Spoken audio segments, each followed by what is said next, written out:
शाहपुर नाम का एक गांव था जहां वैसे तो सब कुछ ठीक चल रहा था, मगर ये ज्यादा दिन तक ठीक नहीं चलने वाला था। उसी गांव में बबलू नाम के आदमी की एक छोटी सी मिठाई की दुकान थी। आओ आओ भोलू भाई, बताओ आज क्या खाओगे? मीठे रसगुल्ले या फिर ये गर्मा गर्म जलेबियां? बस अभी तल कर निकाली हैं। अरे नहीं नहीं बबलू भाई, मिठाइयां खाने नहीं आया। मैं तो बस खेतों की तरफ जा रहा था, मगर घर से निकलते वक्त तुम्हारी पत्नी सीमा ने मुझे रोक लिया। पूछो क्यों? ओहो, सीमा भी ना। अब भोलू, तुम मेरे पड़ोसी हो और बचपन के दोस्त भी, इसीलिए सीमा इस बात का फायदा उठाती है। अरे तो फिर तुम भी अपनी हरकतें सुधार लो बबलू भाई, फिर सीमा भाभी को मुझे नहीं रोकना पड़ेगा। मैं भी। अच्छा ठीक है, अब बताओ सीमा आज क्या कह रही थी? यही कि आजकल तुम बहुत देर रात तक घर लौटते हो, 12-12 बजे तक। अरे ये ठीक नहीं, थोड़ा जल्दी दुकान बढ़ा लिया करो।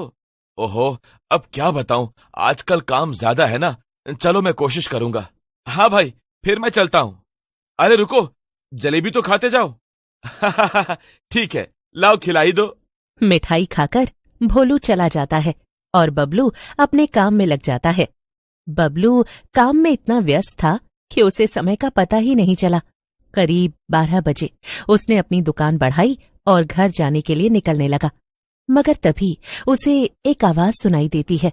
आलू ले लो, गोल गोल आलू, रात वाले आलू। ये एक औरत की आवाज थी। बबलू आवाज सुनकर रुक गया और इधर उधर देखने लगा। आलू ले लो, गोल गोल आलू, रात वाले आलू। बबलू ने पलटकर देखा। पीछे गांव की सुनसान गली थी। आसपास सभी घरों में लोग सोए हुए थे और आवाज उसी गली से आ रही थी। बबलू को डर तो लगा, पर उसने थोड़ी हिम्मत की। बबलू गली में आगे बढ़ जाता है। थोड़ा आगे जाने पर वो एक बड़े से पीपल के पेड़ के पास पहुंच जाता है। उसके नीचे एक औरत सफेद साड़ी पहने खड़ी थी और हाथों में एक बड़ी सी टोकरी थी। वो जोर जोर से चिल्ला रही थी, आलू ले लो, आलू ले लो। बबलू उसके पास गया और उसने औरत की टोकरी में झांक कर देखा। अंदर कुछ भी नहीं था। औरत की टोकरी एकदम खाली थी। ये देखकर बबलू हंस पड़ा। अरे पगली, टोकरी में आलू तो है ही नहीं, बेच क्या रही हो? औरत ने बबलू की तरफ देखा। उसकी आंखें एकदम सफेद थी। वो बबलू की बात सुनकर डरावनी तरह से मुस्कुराई। बबलू उसकी हंसी सुनकर घबरा गया। अरे अरे, पागल वागल हो क्या? ऐसे अजीब तरह से हंस क्यों रही हो? और ये टोकरी में आलू ही नहीं तो बेच क्या रही हो? आलू? आलू तो तुम हो। और देखते ही देखते उसमें से धुआं निकलने लगा। बबलू ठीक से मदद के लिए आवाज भी नहीं लगा पाया। जैसे ही धुआं छटा, सामने उस औरत की जगह एक डरावनी चुड़ैल खड़ी थी और बबलू की जगह एक बड़ा मोटा सा आलू पड़ा हुआ था। ये रहा मेरा पहला आलू।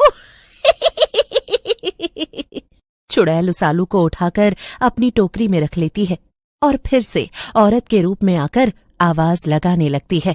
उधर जब रात भर बबलू घर नहीं पहुंचा तो उसकी पत्नी सीमा परेशान हो जाती है। अगले दिन सुबह सुबह जब भोलू घर से निकल रहा था, अरे ओ भोलू भैया, मैंने आपसे इनको समझाने को बोला था ना कि ये जल्दी घर आ जाया करें। आपने इन्हें ऐसा क्या समझा दिया कि ये रात भर घर ही नहीं लौटे? घर नहीं लौटा? नहीं नहीं भाभी, मैंने कुछ नहीं बोला था। अरे भाभी चिंता मत करो, आजकल उसके पास काम बहुत ज्यादा है ना, तो शायद मिठाई का ऑर्डर लेकर रात में ही दूसरे गांव चला गया होगा। उसने पहले भी तो किया है ना ऐसे। हाँ, शायद आप सही कह रहे हैं भैया। ठीक है फिर। सीमा चली जाती है। भोलू ने सीमा को तो समझा दिया था, मगर वो खुद अपने दोस्त की चिंता में था। कई दिन बीत जाते हैं और बबलू का कोई अता पता नहीं चलता। लेकिन धीरे धीरे हर रात गांव का कोई न कोई आदमी गायब। एक दिन श्यामू दूध वाला देर रात को वहां से गुजर रहा था। तभी अचानक से उसके सामने वही औरत टोकरी लेकर आ जाती है। आलू ले लो, अरे अरे अरे, हाय मेरी कमर। अरे तुम पागल हो क्या? सड़क के बीच में आकर कौन आलू बेचता है? तुम्हारा दिमाग तो ठीक है ना? वो माफ कीजिएगा, मगर बहुत ही ताजे खेत के आलू हैं। देखिए, एकदम गोल मोल। ले लीजिए ना, प्लीज। औरत इतने प्यार से बोलती है कि श्यामू का दिल मोम की तरह पिघल जाता है। अच्छा, ऐसा है काजी? आप हो तो थोड़ी अजीब, मगर इतने प्यार से बोलो हो तो दे ही दो 2 किलो।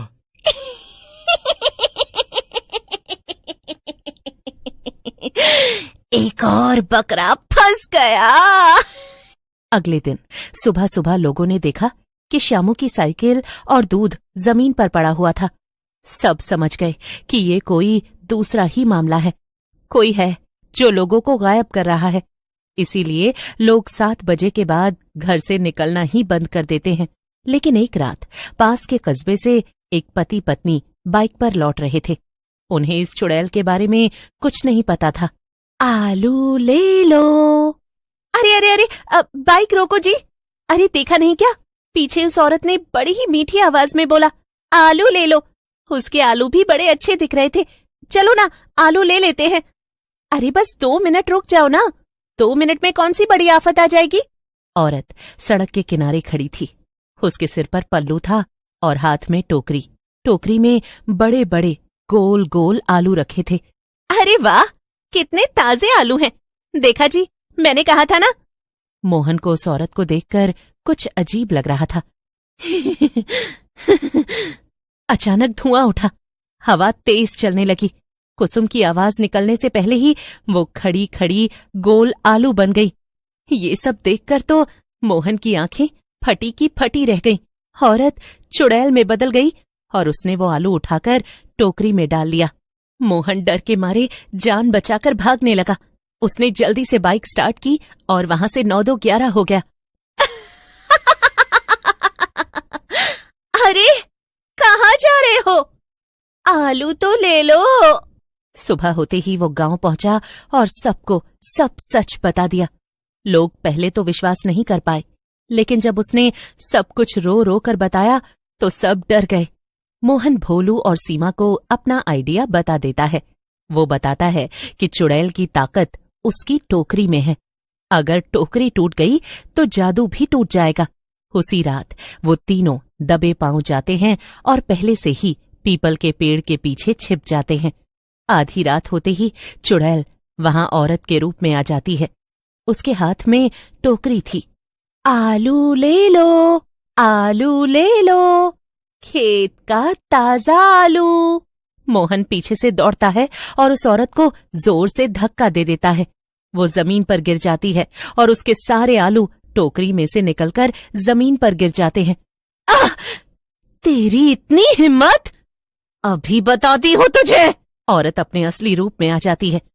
लेकिन तभी पीछे से सीमा आ जाती है और चुड़ैल से उसकी टोकरी छीन लेती है। इसी टोकरी में है ना तेरी ताकत? अभी इसे तोड़ देती हूँ। सीमा टोकरी को जमीन पर पटक पटक कर उसके टुकड़े टुकड़े कर देती है। जैसे ही वो ऐसा करती है, चुड़ैल तड़पने लगती है। आह! बचाओ! धीरे धीरे उसका शरीर धुएं में बदलने लगता है और कुछ ही पल में वो भस्म हो जाती है।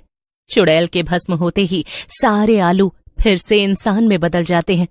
कुसुम भी अपने असली रूप में वापस आ गई। मोहन दौड़कर उसके पास गया। सीमा को भी उसका पति वापस मिल गया। पूरा गांव खुश हो गया। उस दिन के बाद गांव में रात को कोई भी आलू बेचने की आवाज नहीं आई और सबने सीख लिया, आधी रात में मीठी आवाज सुनकर कभी नहीं रुकना चाहिए।